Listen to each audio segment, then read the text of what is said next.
Welcome to Lunchtime Live, a partnership between Washington County Public Schools and WJEJ, the third Thursday of the month at this time. I'm Will Kaufman, and our show today is sponsored by the Columbia Bank, Hagerstown Trust Division. We appreciate their support of the show and of public education here in Washington County. My guest today, this month, is Dr. Clayton Wilcox, Superintendent of Schools. Welcome back, sir. It's good to be here, Mr. Kaufman. Wow. That's a little too formal for my time. I don't know if I've earned that. You've earned it. Thank you very much. We're a month into the school year, but it still feels like the start of it. How do you look at the start? What are the components to your review of the opening stages of a school year?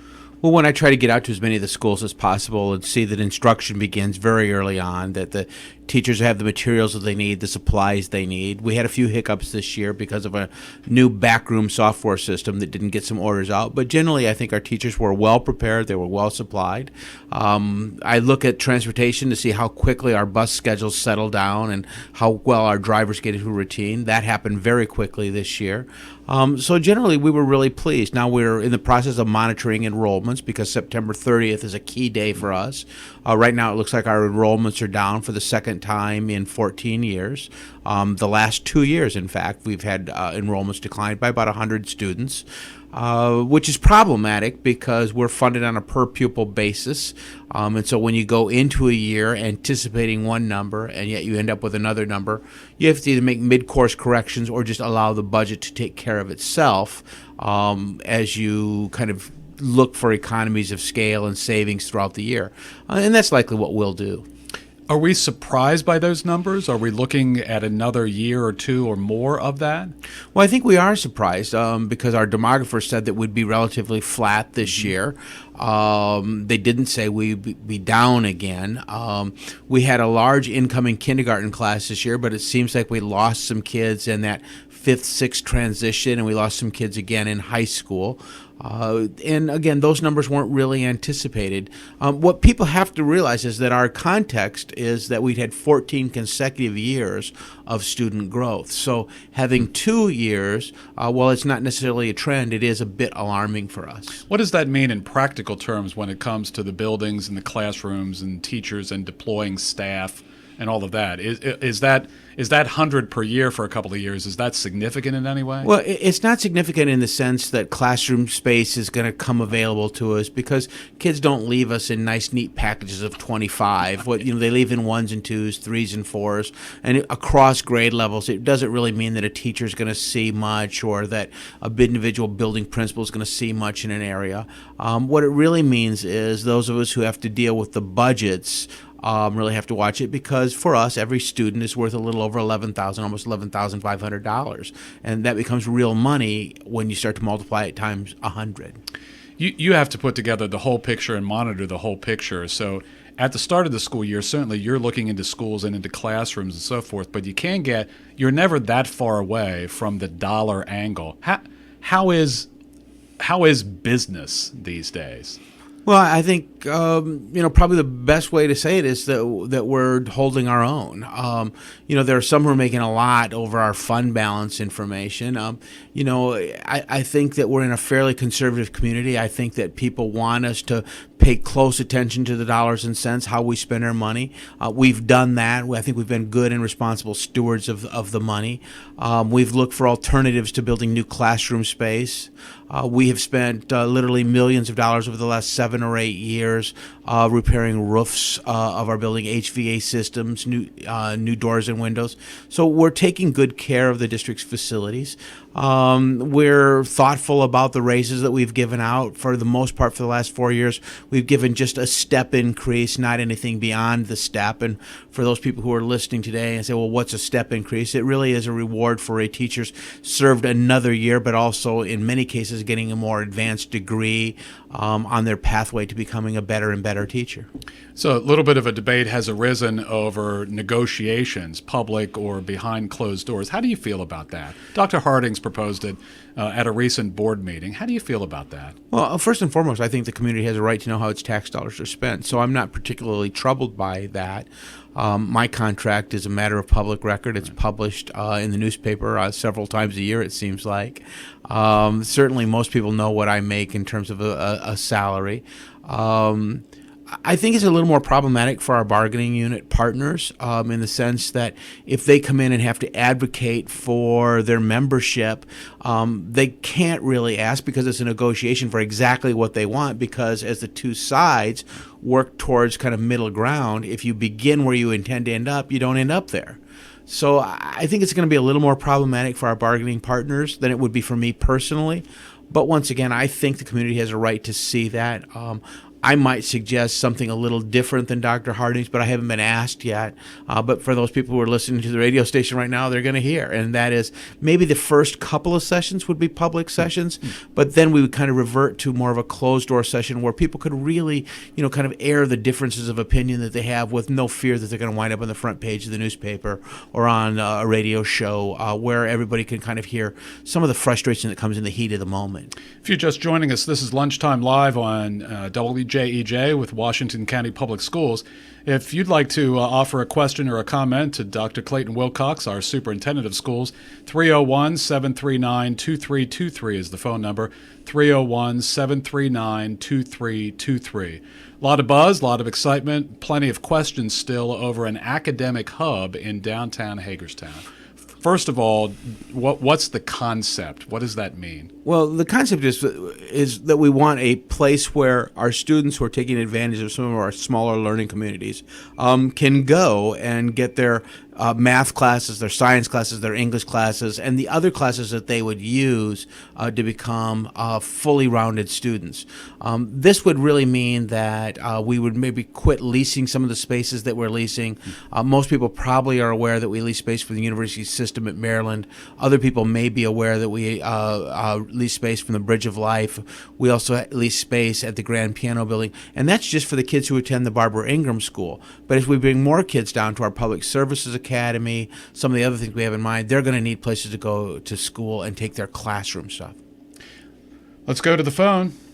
Good afternoon. You're on with Dr. Wilcox. Yeah, it's a good conversation you have with him, and he's above board on this. But I think a lot of taxpayers question the benefit package, not for him, but for all the retirees and the board employees. What do they pay? What perks do they get involved, whether it's dental, medical, or anything else? I think if everybody was aware of that, then you're going to be a little easier to spell. They're not probably worried about the salaries. It's the perks and what they're paying and what county taxpayers pay. And I thank you very much. All right. Thanks for calling. Okay. Well, I think that's a great question, because one of the things that we have is a benefits package that's a pretty rich package for our employees. It's one of the things that we use as a recruiting tool to bring people here to, Western Maryland. For our classroom teachers, there is a full and comprehensive medical plan. There's a dental and vision plan. The school district pays about 85% of every dollar spent in that plan. The average employee, that benefits package represents probably another $15,000 to $18,000 of benefit, because insurance is really an expensive product this year. Maybe a little less than that, actually, now that I've said it. Maybe closer to $12,000 to $15,000. Then when our folks retire, they have the opportunity to pay in and have some benefit, but that's after their Medicare kicks in. So it's a rich plan, but it's also something I think that we need to be a successful school district. Let me come back to the academic hub then. Give me the example of a student, a family who's going to go into that, who's going to take advantage of it. Well, what's an average? And maybe there isn't an average. Give me as good a possible an average scenario of a student. Well, we'll start first with Barbara Ingram, then we'll use another one. So let's say that a student has a tremendous skill around acting. So they would choose to go to Barbara Ingram. One day, they would take classes in method acting. They might take dance. They might take some of the supporting crafts to acting. They might take stagecraft, how to actually build and set a stage. The following day, they would be in an academic cycle where they would take classes. Now, Barbara Ingram runs a little bit differently than that, in the sense that they're a half day here and a half day there, but the idea is the same. It's kind of an alternating schedule. We have a public service academy, for example, right now where we have police and fire cadets, and those students take their police and fire cadet on a full day, and then another day they take their academic. So it's really an A-B schedule. So that's really what it looks like for most kids. The school day begins 8:30, 8:45, goes till 4:30 or 5, and many of those kids then practice hours beyond that or do their homework well beyond that. Are we already set with what we would offer, or are the possibilities endless? I think the possibilities are really endless. We've talked a lot about at the Public Service Academy. We have the Police and Fire Academy already there. We took some of the Fire Academy kids from South High to create space at South High. We took the police program from the technical high school to create space at the technical high school. So some of the programs there that kids have oversubscribed to that we couldn't meet their needs can now go there. And then at the Public Service Academy, we're also going to offer another section of Homeland Security. That's, I think, really a hot area right now for young people that are interested in getting jobs. Beyond that, we have taken a look at graphic and computer design to go downtown, perhaps, because there were a number of studios downtown that our kids could have internship experiences in. We've also thought about taking our Finance Academy and putting it downtown, because many of our kids could then do internships at, for example, Columbia Bank, who's sponsoring this program, or they could do internships at Susquehanna or some of the other banks downtown. We've talked about moving some culinary arts experiences downtown so the kids could work in some of the local restaurants and get that real-world hands-on life experience that really will be important to their success in the future. Now, with the culinary arts program, it's a little bit different because, you have to have big industrialized kitchens to really teach kids. So we'll keep most of that at the technical center, but the internship experiences and perhaps the one or two classes that they might be able to take opposite that could be downtown at the hub. It sounds like we have worked up and have the possibility of continuing to evolve with partnerships involving just space. Like you said, possible sites and partnerships on internships and various other angles to this. So the partnership part of this, whether it's in the downtown or across Washington County, has always been a strong suit. We've been really blessed here, I think, in Washington County. I'm particularly fortunate to be here in the sense that the business community has really embraced the school system, and I think in response, the school system has reached out to many of the businesses. So we're in a great place. We have a lot of folks who have come to us and said, how can we do more with you? We have ABC contractors here who are talking to us about opportunities for our kids. We have the Bar Academy that's talking to us about opportunities for our kids. PIA, another educational enterprise out by the airport, talking to us about our kids. So this is a great community for young people who want to get their hands dirty and learn really the value and the dignity of work. Are we set with Don Bowman on the space?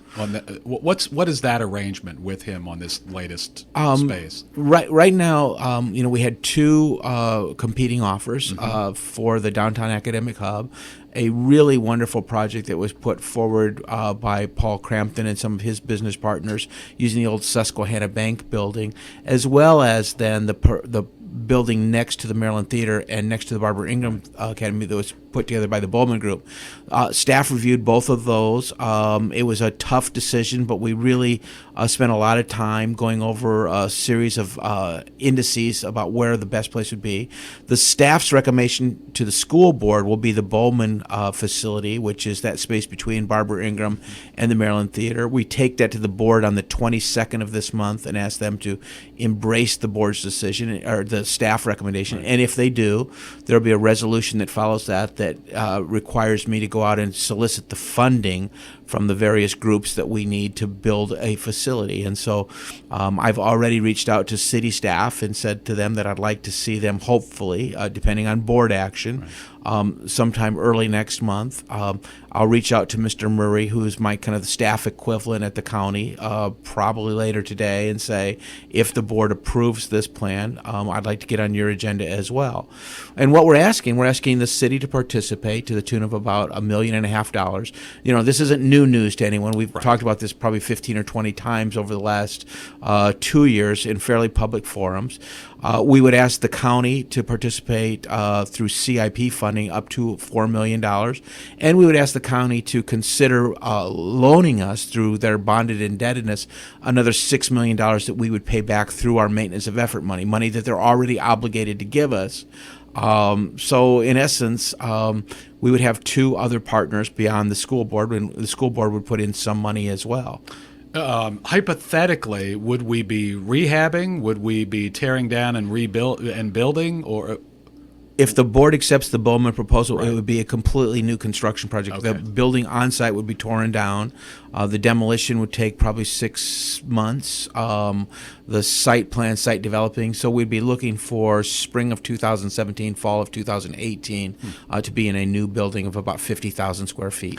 Now, I know it's easy for me to say, but I find that, and I suppose folks who have some bent on old architecture and sort of working within non-traditional, we're not just putting a building on a couple of acres somewhere. We're working in a relatively confined space, just straight on downtown, which raises plenty of challenges, but it also, it's also a fascinating prospect then. Well, and one of the things that we've done through this design and kind of development process is talk about, well, what would aesthetically fit in with downtown. So we're not building new gleaming construction on the front side of Potomac Avenue. We would build something that was befitting the community, befitting the area and the time of construction. So I think, we've proven that we're a good community partner that way. And we're excited about what the schematics look like that Mr. Bowman has brought forward and proposed for us. I think anybody who's seen the quality of work that he's done downtown with like Bulls and Bears and some of his other properties knows that this will be a spectacular place.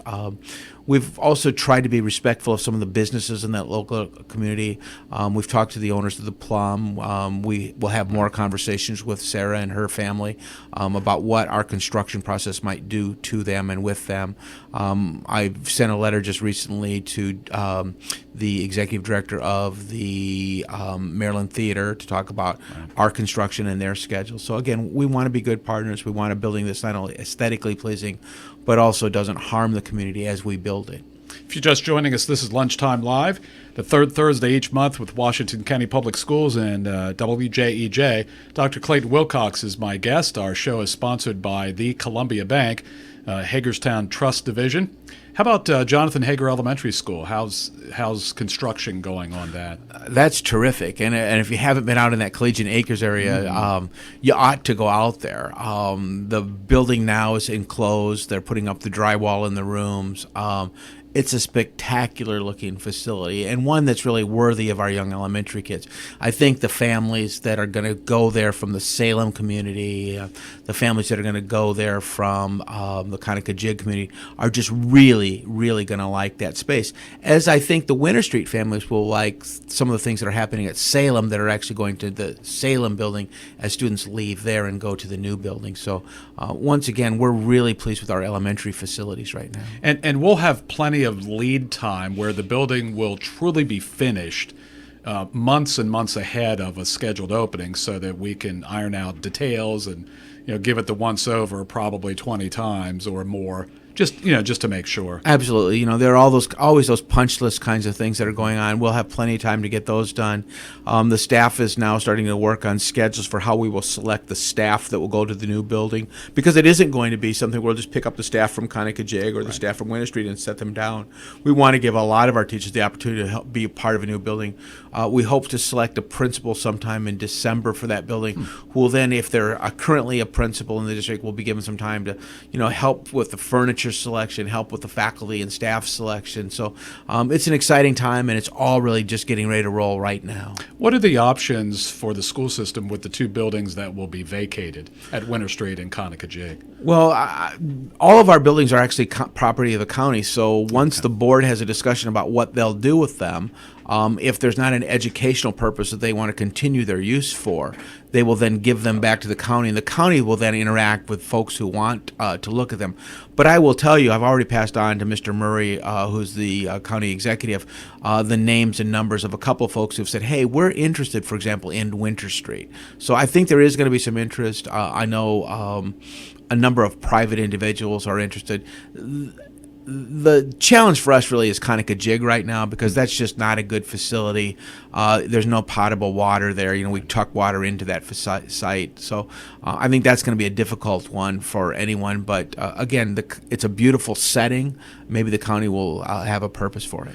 It's interesting because initially when the news broke over us closing both Winter Street and Konica Jig, there were a lot of folks who came to us with either very practical, very, very, very upstanding protests based on emotional issues, neighborhood issues, historic issues, those types of things. But it really, as it plays out, it's really those thoughts should be directed to the county, is the way I'm hearing it. Well, I think the future use of them probably should be a county decision once the board and its committee structure make sure that there's no educational use. Okay. But, at the end of the day, I think we have the same interest as the county, and the county has the same interest in us. If there is a good public use for these facilities, or if there is a good private use that the county can benefit from the sale of these properties, I'm sure that they will. I don't think anybody here has some grand design to accumulate property. In fact, I would say this, is that we're actually evaluating our use of several pieces of property outside of that as well, because it may make sense for us as a school board to not have to struggle with the upkeep and maintenance of some properties, whether it's simply just mowing or making sure the boards are in the window. Maybe that process should go to someone else. This is a complete change in direction, but there was a community forum last night. There have been many discussions. There's been much debate. There is a lot of concern over, and it's a community issue, but it's also, it arises in school in any number of ways. But a forum last night on the subject of heroin. There are many broader community issues related to to drugs and all that comes with that. How do you feel about what our part is in that? Well, let me say two things, and it'll come back to that. Well, there were about 100 people at the Heroin Task Force last night. Many of folks who were there have really tough stories to tell. The other story that didn't get reported last night was that we had over 300 families that showed up at our building, at the CES building, to talk about higher education and how to access Tier 1 universities and go to schools like Stanford, Harvard, Yale, go to schools like the University of Maryland, go to schools beyond the traditional schools that kids here tend to matriculate to. So I was really pleased with that, and that's kind of where my energy was. But I think drugs are a scourge on our society, and I think they're often a direct result of kids who don't have hope because they didn't receive a great education. So I see my role in all of this as promoting a great education for all kids, where hope and possibility kind of rule the day for kids, as opposed to despair and languishing in drugs. So we know as a school system we have a big part to play in this. I will tell you that while I wasn't at the Heroin Task Force meeting last night, we did have some school board employees there that sat quietly and listened, and they reported back. But more importantly than that, we meet on a regular basis with the sheriff's office, the police department, and others in this community who provide services to kids who are drug affected or families who are affected by children who use drugs. We work very, very carefully with those community organizations, much like the duck, kind of treading wildly underwater. You don't see a lot of our efforts there, but we are there, and we care deeply about this. What people don't also realize is the 3 young men who have lost their life in the Boonesboro community in the last couple of weeks. We've had our guidance and grief counselors at Boonesboro High School because those kids were known commodities. They were known young people in our community. And that affected our teachers as well as our students. So, we're paying attention to this issue. It's not that because I wasn't there or somebody else wasn't there, that we're somehow immune to this.